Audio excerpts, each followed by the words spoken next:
ती स्वयंपाकघरात उभी होती. हात भाजला होता पण ती शांत होती. डोळ्यात पाणी होतं पण आवाज नाही. तो हॉलमध्ये बसून मोबाईलमध्ये गुंतला होता. अचानक तिने विचारलं, तुला कधी जाणवतं का मी किती एकटी पडते? तो हसला, पण पुढच्या क्षणी ती रडायला लागली.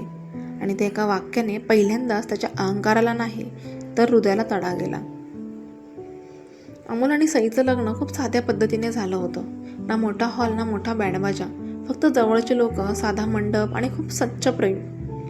त्यांच्याकडे पैसा कमी होता पण स्वप्न मोठी होती. छोटंसं घर, शांत आयुष्य आणि कायम एकमेकांच्या सोबत राहण्याचे वचनं.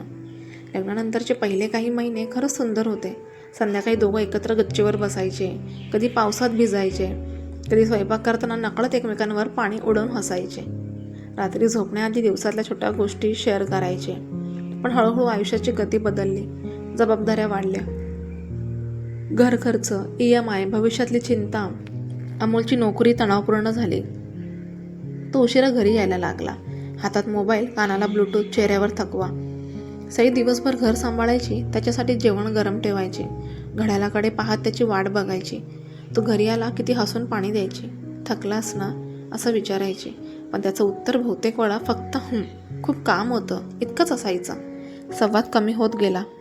क्षण कमी झाले आणि सईच्या मनात हळूहळू एक न बोललेली पोकळी तयार होऊ लागली, ज्यात तिला फक्त त्याची सोबत हवी होती, पण वेळ मात्र मिळत नव्हता.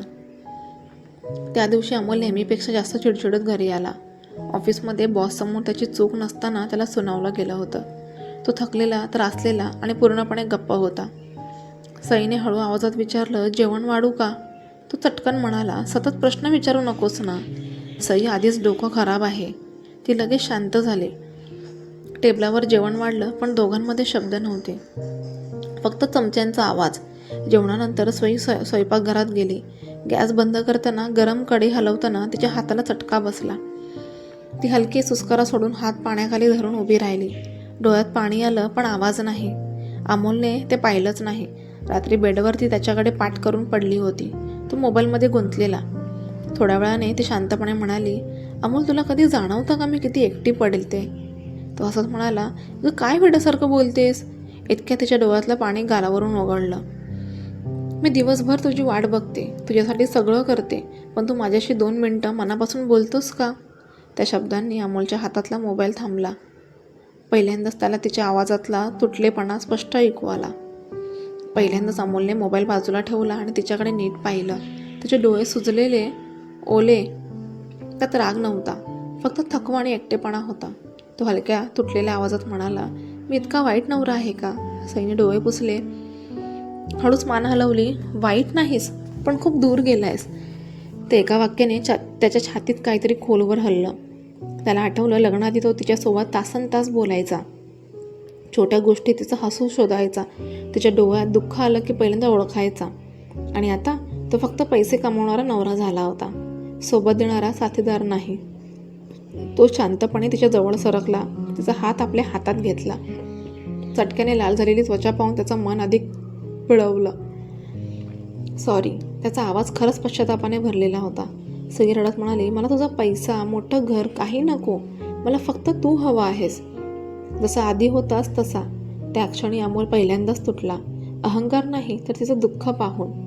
त्या रात्री अमोल खूप वेळ जागाच होता. सई झोपल्यावरही तो छताकडे पाहत राहिला. तिचे शब्द कानात घुमत होते, मला तू हवा आहेस. पहिल्यांदाच त्याचा अहंकार पूर्णपणे विरघळला. त्याला जाणवलं, तो कमावण्यात इतका गुंतला की नातं जगणं विसरला. दुसऱ्या दिवशी त्याने ऑफिसमध्ये अर्ध्या दिवसाची रजा घेतली. घरी येताना त्याने फुलांचा गुच्छा घेतला नाही, कारण त्याला कळलं होतं तिला भेटवस्तू नाही, वेळ हवा आहे. घरी आल्यावर सई आश्चर्याने त्याच्याकडे पाहत राहिली. तो असंच म्हणाला, आज आपण थोडं जगूया का एकत्र? संध्याकाळी दोघं गच्चीवर बसले. मोबाईल सायलेंटवर ठेवलं. थंड वाऱ्यात हातात हात घेऊन कित्येक दिवसांनी मन मोकळं बोलले. सई हसली मनापासून आणि ते हसू पाहून अमोलच्या मनात शांतता उतरली. हळूहळू त्यांचं नातं पुन्हा विणलं जाऊ लागलं. मोठ्या गोष्टींनी नाही तर छोट्या क्षणांनी. त्या दिवशी अमोलला खरं समजलं, नवरा होणं म्हणजे फक्त घर चालवणं नाही, तर तिच्यासोबत तिच्या भावना समजून प्रत्येक क्षणी उभं राहणं आहे. कधीकधी स्त्री रडते तेव्हा ती कमकुवत नसते, ते शेवटचा प्रयत्न करत असते नातं वाचवण्यासाठी.